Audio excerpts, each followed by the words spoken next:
Өзіндік шектеулерді алып тастау. Өзіндік тежеулер бірнеше түрге бөлінеді. Бірінші баяулау, 72 сағат қағидасы. Барлық адамдар арасында 2% ғана өз арманына жетеді. Неге екенін білесіз ба? Біздің миымызда ақпаратты сақтайтын бірнеше қабат бар. Біріншісі ең жоғарғы қабат жедел есте сақтау. Онда сіз әлі ойланып үлгермеген ең жаңа ақпараттар түседі. Бұл ақпаратты кейде адамдар интуитивті түрде қолданады. Бұл сіздің бір адам туралы ойлап, сол адам сізге бірнеше минуттардан соң звондау сияқты құбылыс. Немесе сізде бір идеяны ойлауыңыз сияқты. Алғашқы 3 тәулікте сіз оны жүзеге асыра аламын деп ойладыңыз, ал 3 тәуліктен соң, яғни 72 сағаттан кейін белсенділігі төмендей бастайды. Себебі идеяны туғызған ақпарат екінші қабатқа өтеді. Бірінші қабатта сіз күнделікті қолданатын ақпарат сақталады. Ал екінші қабатта сирек қолданатын ақпарат сақталады. Мысалы, сіз бір апта бұрын достарыңызбен теңізде демалдыңыз, онда сізбен бірге кейін есіңізге алмаған жігіт демалды. Ал қажет кезінде есіңізге түсіргіңіз келген сәтте оның атын досыңыздан сұрай бастайсыз. Тіпті оның келбетін қиындықпен есіңізге түсіресіз. Содан соң келесідей жағдай болады. Біраз уақыт өткен соң, егер сіз ол ақпаратты қолданбасаңыз, ол үшінші қабатқа өтеді. Бұл ұзақ мерзімді есте сақтау. Бұл қабаттағы ақпаратты сіз өте сирек қолданасыз. Онда ол жылдар бойы сақталады. Мысалы, сіз бірдеңе істегіңіз келіп, өзіңізге мен мұны әйтеуір бір күні жасаймын дейсіз. Уақыт өте келе бұл ақпарат түсіп, келесі қабатқа өтеді, және сіз ол туралы мүлдем ойламайсыз. Бірақ біреу сіздің ойыңызды жүзеге асырғандығын естісеңіз, міндетті түрде мен де осыны істегім келіп еді ғой деп есіңізге түсіресіз. Немесе сіз бір анекдот естіп, оны ешкімге айтпадыңыз және біртіндеп ұмытып қалдыңыз. 2-3 жыл өтті және кенеттен достарыңыздың үйінде біреу сол анекдотты айта бастайды, сіз дереу есіңізге түсіресіз. Содан соң ақпарат келесі деңгейге өтеді. Және енді сіздің істегіңіз келген зат сіздің түсіңізге кіреді, себебі шынайы өмірде сіз оны жасамадыңыз. Мұндай жағдай орын алмау үшін әрбір 72 сағат сайын өз жоспарларыңызды, идеяларыңызды есіңізге алып, ойлағаныңызды жүзеге асыра бастаңыз. Ең құрғанда алғашқы қадамын бастаңыз. Бұл қағида сізбен өмір бойы бірге болуы тиіс. Сонда сіздің армандарыңыз орындала бастайды. Себебі ақпарат сіздің миыңыздың бірінші қабатында болады.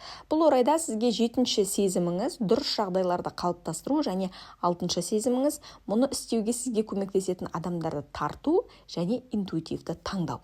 Сіздің есте сақтау қабілетіңіздің алғашқы қабаты, тіпті адам миының өзі радиостанция секілді ойлау толқындарын қабылдап таратады. Мысалы, сізде осындай жағдайлар болған болар. Сіз бір досыңыз туралы ойлайсыз және сол досыңыз сіздің ойыңызды оқығанда сізге телефон соғады. Сондықтан ойлаған затыңызды қиындықтарға қарамастан жүзеге асыруға тырысыңыз. Осыған кез келген жағдайдың табысы тәуелді. Өз ойыңызды кездескен кедергілерге бола тоқтатпаңыз. Тағы да қайталаймын. Оңай қол жеткізілген зат қымбат бағаланбайды.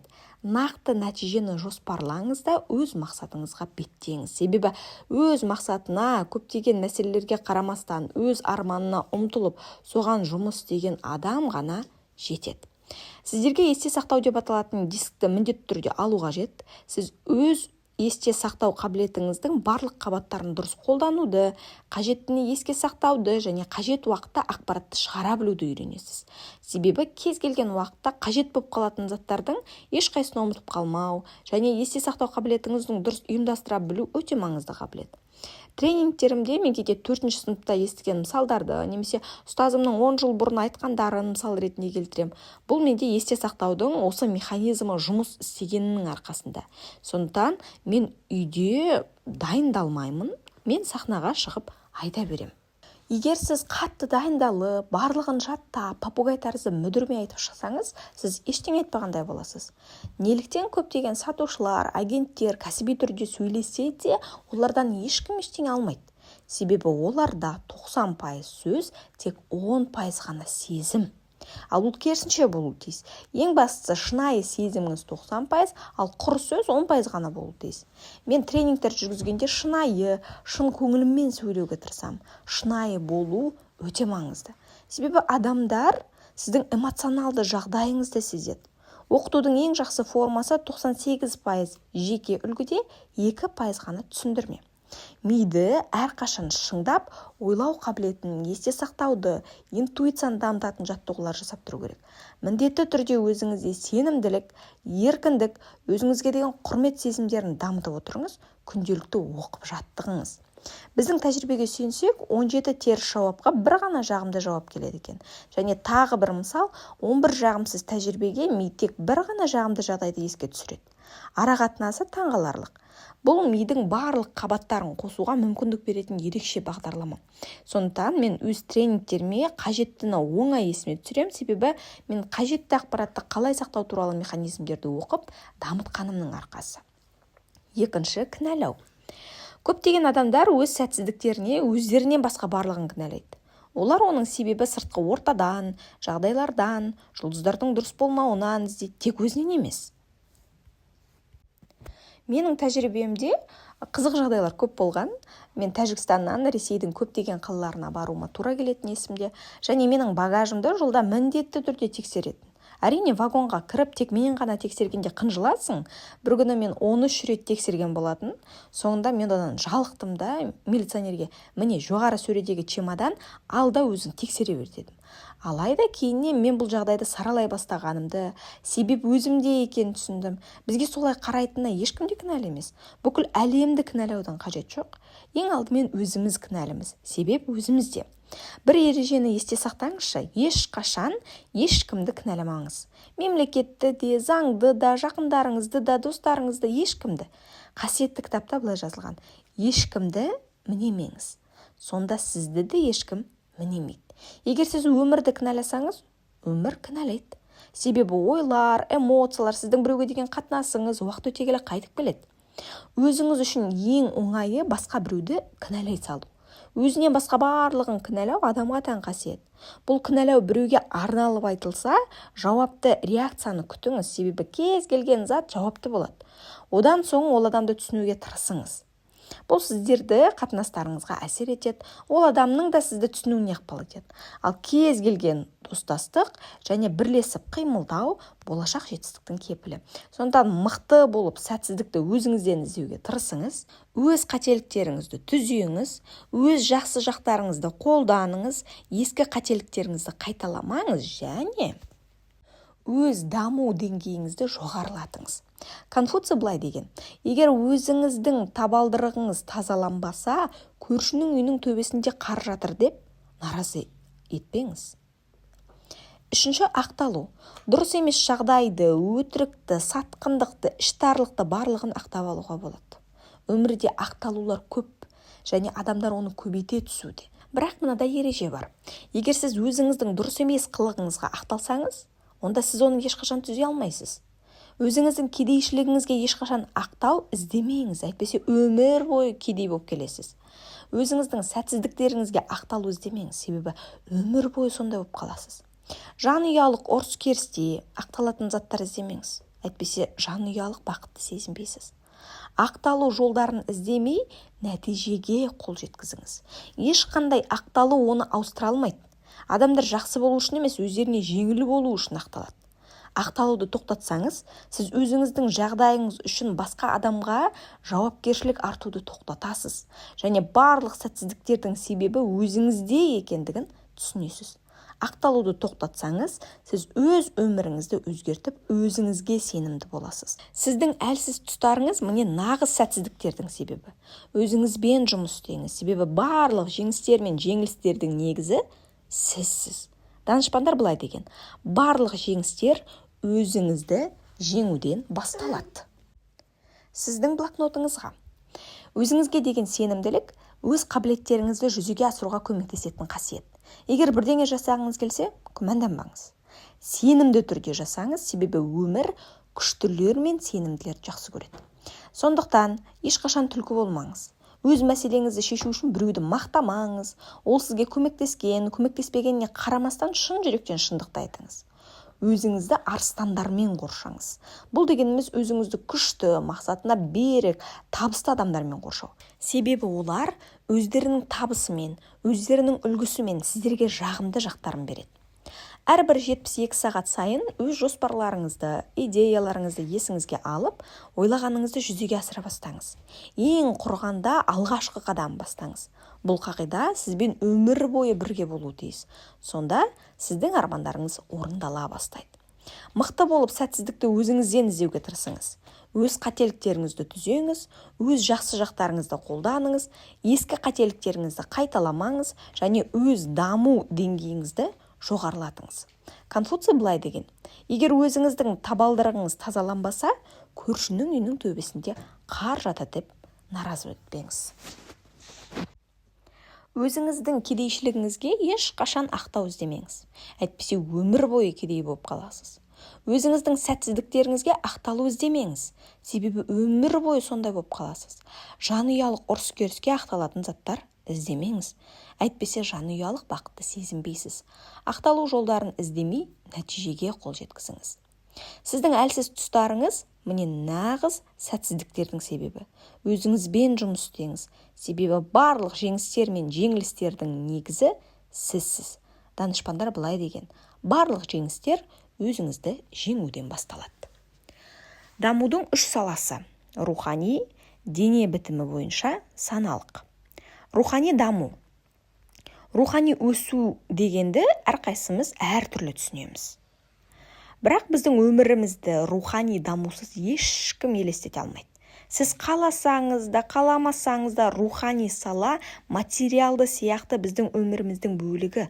Бұл бір тиынның екі бетімен тең заттар. Мен бір нәрсені білем. Сіз өз ішіңізді, энергияңызды, сезіміңізді рухани әлемге жұмсасаңыз, ол сізге одан да көп көлемде қайтады.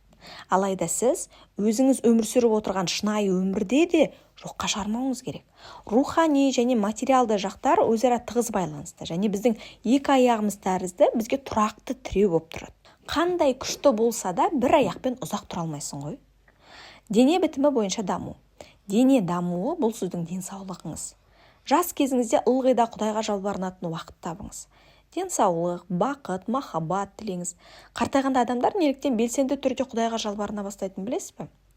Себебі ол аурудан, жалғыздықтан, түсініспеушіліктен қорқады. Мені соңғы кездері мешіттер мен храмдар жастардың көп баратындығы қуантып жүр.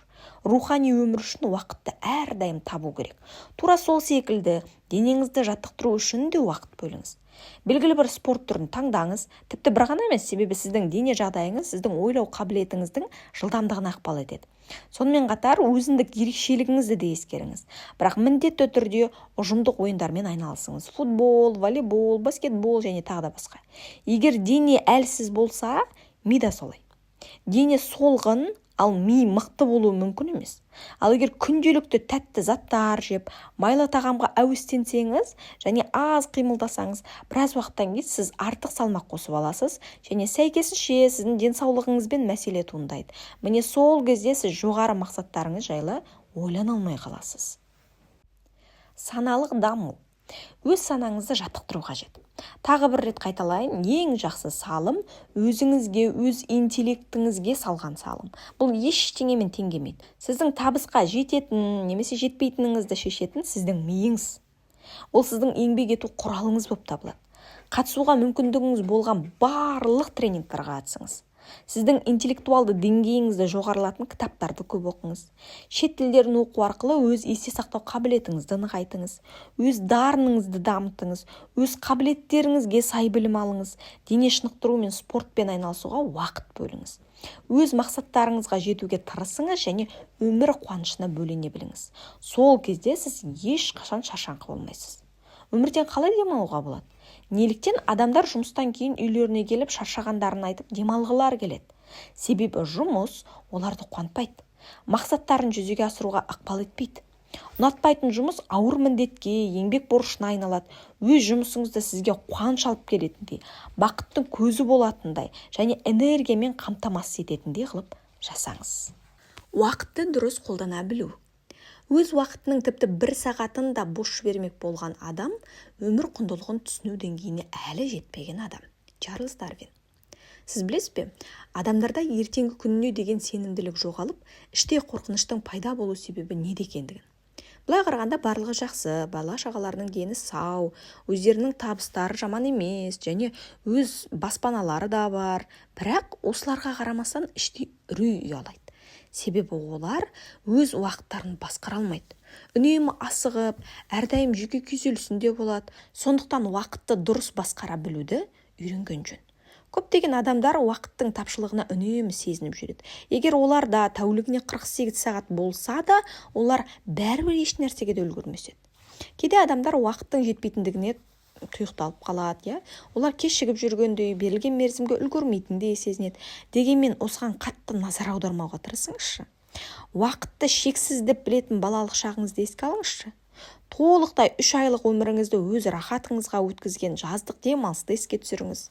Сабақтың 5 минуты бітпес мәңгілік уақыттай көрініп, ал 5 минуттық үзілісте ойнап, жүгіріп, айғайлап, мейіріңіз қанғанша ойнап үлгердіңіз, Өз тәніңізге сергектік қуатын беріңіз.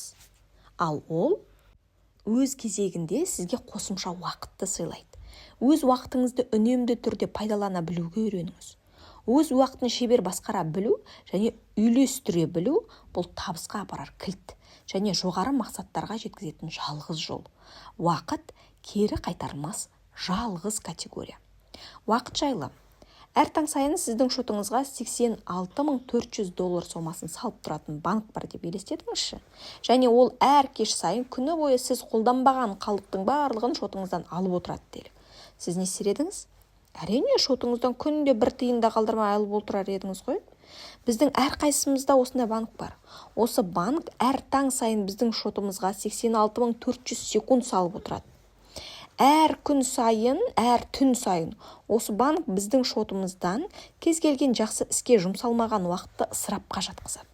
Бұл банк қор жинауға және қалдықтарды сақтауға мүмкіндік бермейді.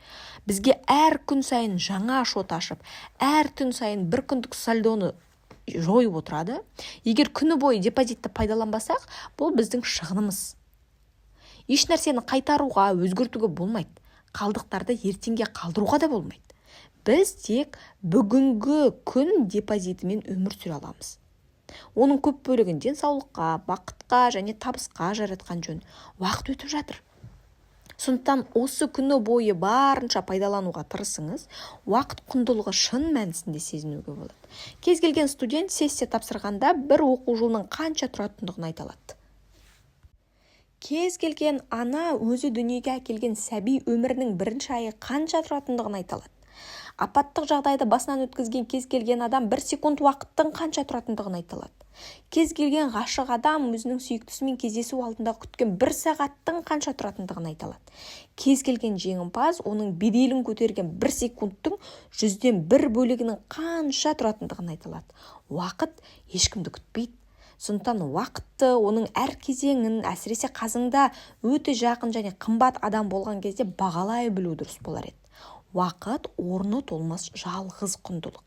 Ешқандай зат осылай оңай берілмейді және осылай қымбат болмайды. Уақыт ешкімді күтпейді. Кешегі күн бұл тарих, ертеңгі күн жұмбақ, дәл қазіргі шақ деп аталатын ол бүгінгі күн. Ол әрине сыйлық. Парасаттылық. Өзіндік өмірлік тәжірибе, басқа адамдар өмірі. Егер сіз ақылды болсаңыз, өте бай адам боласыз. Бұл үшін ақылдылық жолына алып баратын ережелерді есте сақтау қажет. Бірінші, өзіңіздің өмірлік тәжірибеңізді пайдаланыңыз. Қателіктер оларды 2 рет қайталау үшін қымбатқа түсер анық. Сондықтан қателіктерден сабақ алыңыз. Оларды түзету мүмкіндіктерін ойлап, олардың салдарын жойыңыз. Теріс нәтиже беретін өз кемшіліктеріңізді жою үшін оларды анықтаңыз. Оң нәтижелерге қандай жолмен жеткеніңізді түсіну үшін оларды міндетті түрде зерделеп шығыңыз. Келесі жеңістерге қол жеткізу үшін өз құндылықтарыңызды пайдаланыңыз. Екінші, басқа адамдардың өмірі мен тәжірибесін зерттеңіз.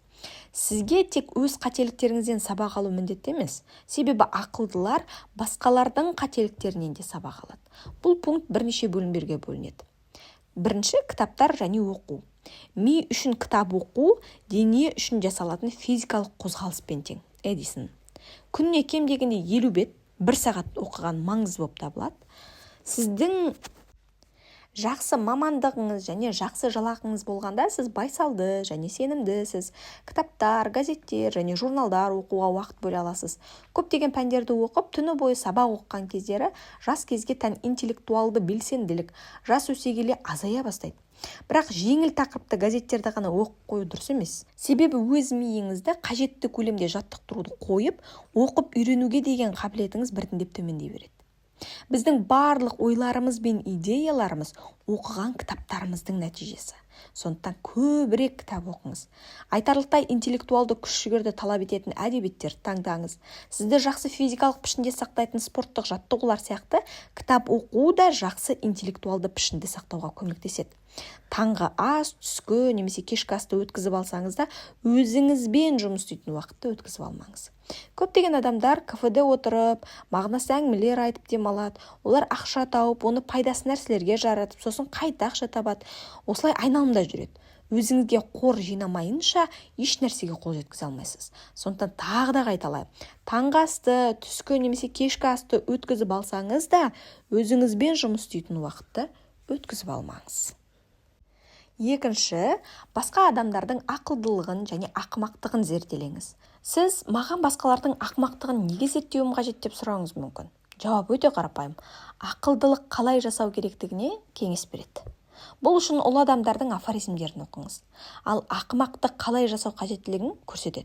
Бір күні бір данадан оның қалай мейірімді болғанын сұраған екен. Ол былай жауап беріпті. Мен мейірімсіз адамдардан үйрендім. Олардың істегенін істемеуге тырыстым деген екен. Үшінші, байқампаздылықты дамытыңыз. Назар аударғыш және байқампаз болыңыз. Өмірде жеңімпаз болуға мән беріп, өмірде ұтылғандарды да байқап жүріңіз. Олардың қайсысы бірі өмірде не себепті жеңімпаз болғанын, ал екіншісі не себепті ұтылғандығын түсінуге тырысыңыз. Олардың қателіктері мен жіберіп алғандарын талдап, оң тәжірибе жинап, қорытынды жасай біліңіз. Өз мақсаттарыңызға жету үшін және армандарыңыздың орындалу үшін басқа адамдардың тәжірибесін пайдаланыңыз. Өз болашағыңыздың дамуына ақша салу. Табыс ешқашан соңғы болмайды. Черчилль. Қаржы. Ешқашан өзіңіз үшін ақша аямаңыз. Өзіңізді қаншалықты жоғары бағаласаңыз, соншалықты жоғары нәтижеге жетесіз. Жоғары бағаларға аса назар аудармаңыз. Егер жақсы қымбат костюм көрсеңіз, оған өзіңізді лайықтымын деп есептеңіз. Қымбат және сапалы киімдер сізге сенімділік беріп, позитивті қуат береді. Екінші, уақыт. Өзіңіз үшін ешқашан уақытты аямаңыз. Оны әр күн сайын дене шынықтырумен айналысуға, кітаптар оқуға, табиғатта демалуға арнап бөліңіз. Егер сен демалысқа уақыт таппасаң, онда жақын арада емделуге уақыт табуға мәжбүр боласың. Уайнмейкер. Күш-жігер. Күш-жігерсіз еш нәрсеге жете алмайсыз, және еш нәрсеге қол жеткізе алмайтыныңызды естен шығармаңыз. Жеңіл жеңістер мен жылдам нәтижелерге үміттену мәнсіз болып табылады. Дарын бұл еңбек пен шыдамдылықтың 90%, және қабілеттіліктің тек 10% екендігі бұрыннан белгілі. Өз қабілеттеріңізді дамытуға барлығынан да көп күш жұмсаңыз. Лев Толстой айтқандай, өмір қазіргі шақтағы күш-жігердің өзі. Қазіргі шақтағы сіздің күш-жігеріңіз болашақтағы сіздің жағдайыңызды анықтайды. Сіздің блокнотыңызға. Егер сіз күш-жігеріңізді, энергияңызды, сезімдеріңізді рухани дүниеге жұмсасаңыз, олар өзіңізге еселеп қайтарылады. Сіздің физикалық жағдайыңыз сіздің интеллектуалды деңгейіңізді және сіздің ойлау қабілетіңіздің жылдамдығын анықтайды. Сіздің ақылыңыз табысқа жететініңізді немесе жетпейтініңізді шешетін еңбектің басты қаруы. Уақытты дұрыс пайдалана білуді үйреніңіз. Өз уақытыңызды шебер басқара білу және пайдалана білу табысқа жеткізер кілт және жоғары мақсаттарға қол жеткізуге апаратын жол. Уақыт қайтарылмас жалғыз құнды категория. Өзіңіздің өмірлік тәжірибеңізді пайдаланыңыз. Қателіктер оларды 2 рет қайталау үшін қымбатқа түсері анық. Сондықтан қателіктерден сабақ алыңыз. Оларды түзету мүмкіндіктерін ойлап, олардың салдарын жойыңыз. Теріс нәтиже беретін өз кемшіліктеріңізді жою үшін оларды анықтаңыз. Басқа адамдардың өмірі мен тәжірибесін зерттеңіз. Сізге тек өз қателіктеріңізден сабақ алу міндетті емес, себебі ақылдылар басқалардың қателіктерінен сабақ алады. Біздің барлық ойларымыз бен идеяларымыз оқыған кітаптарымыздың нәтижесі. Басқа адамдардың ақылдылығын және ақмақтығын зерделеңіз. Ақылдылық қалай жасау керектігіне кеңес береді, ал ақмақтық қалай жасамау қажеттігін көрсетеді. Назар аударғыш және байқампаз болыңыз. Өмірде жеңімпаз болғандарға мән беріп, өмірде ұтылғандарды да байқап жүріңіз. Ешқашан өзіңіз үшін ақша мен уақытты аямаңыз. Өзіңізді қаншалықты жоғары бағаласаңыз, соншалықты жоғары нәтижеге жетесіз. Күш жігерсіз еш нәрсеге жете алмайсыз, және еш нәрсеге қол жеткізе алмайтыныңызды естен шығармаңыз. Жеңіл жеңістер мен жылдам нәтижелерге үміттену мәнсіз болып табылады. Қазіргі шақтағы сіздің күш жігеріңіз болашақтағы сіздің жағдайыңызды анықтайды. Сіздің арманыңызға жеткен адамдардың тізімі. Өз өміріңіздің басым бөлігін бірге өткізіп, көп сөйлесетін адамдардың тізімін 10 адамды жазып шығыңыз. Енді 5-7 жылдан кейін солар сияқты болатыныңыз жайлы ойлаңыз. Сіздің қоршаған ортаңыз сізге ықпалын тигізіп, сіздің болашағыңызды қалыптастырады. Ал енді өзінің қаржылық жағдайы және мансабы бойынша сіз армандаған деңгейдегі адамдардың тізімін 10 адамды жазып шығыңыз. Табысты адамдармен араласа отырып, олардан сабақ алып, олардың тәжірибесін қабылдайсыз. Және алға қарай жылжуға кедергі келтіретін өз кемшіліктеріңізден арылып, өз мақсаттарыңызға жетелейтін артықшылықтарға ие болып, біртіндеп солар сияқты табысты бола бастайсыз. Егер әрине, оны өзіңіз шын қаласаңыз. Қорқыныш. Қорқыныштар бізді еркімізден және өз мақсаттарымызға деген сенімділіктен айыра отырып, мақсаттарымызға жетуге кедергі келтіреді. Көбінесе қорқыныш бізді өз армандарымыздан бас тартып, барға қанағат етуге мәжбүрлейді. Кедейлік қорқынышы бізді ұнамсыз жұмыспен, ұнамсыз іспен айналысуға, сонымен қатар қызықсыз адамдармен араласуға, өз өмірімізде бір нәрсені өзгертуге қорқуымызға алып келеді. Уақыт өте келе, кәріліктің, ауру сырқаттардың келуінен қорқа бастаймыз, бірақ қорқыныштың өзі ауруға ұқсайды және аурушаң жағдайларға итермелейді. Шарасыздықтан қорқу қажет пе? Әр жастың өз ғажап кезеңі мен артықшылықтары бар. Қорқыныш бізге оң нәтижелер бермейді. Ол тек біздің жоспарларымызды іске асыруға қажетті күш пен қуаттан айырады. Сыннан ешқашан қорықпаңыз. Себебі ол қателіктеріңізді түзетіп, кемшіліктеріңізден арылуға көмектеседі. Жағымпаздықтан аулақ болыңыз. Ол ең алдымен өзіңіз жайлы ойды бұрмалап, қажетсіз өзін-өзі дәріптеу әдетін тудырады. Қорқыныш бұл дене мүшесі емес. Санада жалтақтаушылық күшейгенде қорқыныш пайда болып, күмәндану ықпалдарын туғыза бастайды. Осы жалтақтаушылық пен күмәндану екеуі бірге қорқынышты қалыптастырады және күш жігердің берекесін қашырады. Адам бір нәрсе жасағысы келеді, бірақ ол қолынан келмейді. Оның қалауы іс-әрекеттерімен және нәтижелерімен тіпті сәйкес келмейді. Қорқыныштан арылу үшін табандылығыңызды дамыта түсіңіз. Мәселелерден айналып өтпеңіз, оның ең жеңіл жолын іздемеңіз, керісінше оның шешу жолына баса назар аударыңыз.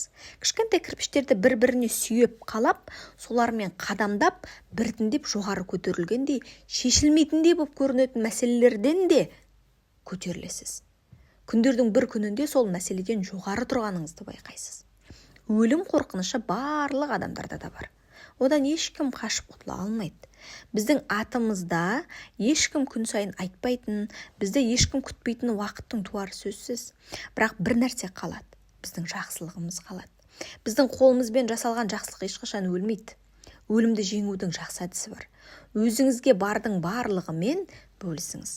Махаббатыңызбен, уақытыңызбен, өз мүмкіндіктеріңізбен, ақшаңызбен, сабақтарыңызбен, өзіңізде бардың барлығымен бөлісіңіз.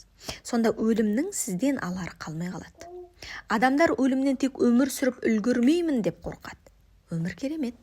Егер біз өмір сүруді үйренсек, өлімнен қорқудан қажеті болмайды. Белгісіздіктен қорықпаңыз, себебі ол сіздің алға қарай жылжуыңызға кедергі келтіреді. Және сіздің ойыңыз бен сезімдеріңіз сіздің болашағыңызды анықтайтыны есіңізде болсын. Көбінесе осылай болады. Біз жоғалтудан қорқсақ, жоғалтамыз, ауырып қалудан қорқсақ, ауырамыз, мәселелерден қорқсақ, олар қаптап кетеді. Өз қорқыныштарыңызға қадалып қалмаңыз. Олар сізді артқа сүйреп үміттеріңізден айырады. Өзіңізді оң энергиямен қуаттандырып, деніңіз сау болғанын қаласаңыз, денсаулығың жайлы ойлаңыз. Бай болғыңыз келсе, байлық жайлы ойлаңыз. Сізді жақсы көргенін қаласаңыз, жақсы көре біліңіз. Қаламаған нәрсеңізге қадалып қалмаңыз. Өз қалауыңыз бен армандарыңызға бағытталыңыз. Бұл олардың іске асырылуына қажетті жағдайларды жасайды. 4 бірегей кітап. Жетістіктер туралы кітап, даналық туралы кітап, жеңістер туралы кітап, идеялар туралы кітап.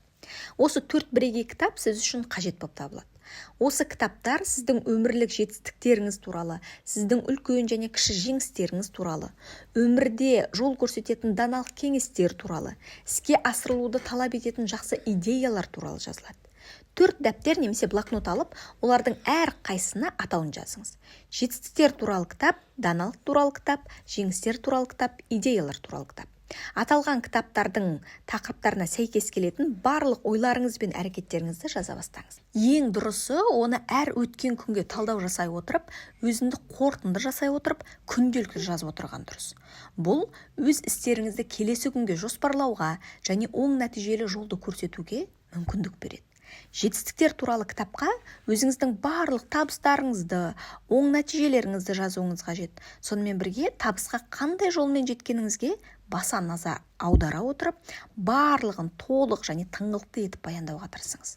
Табысқа жеткен кезде сезінген қуаныштар мен сезімдеріңізді де сипаттауыңызға болады.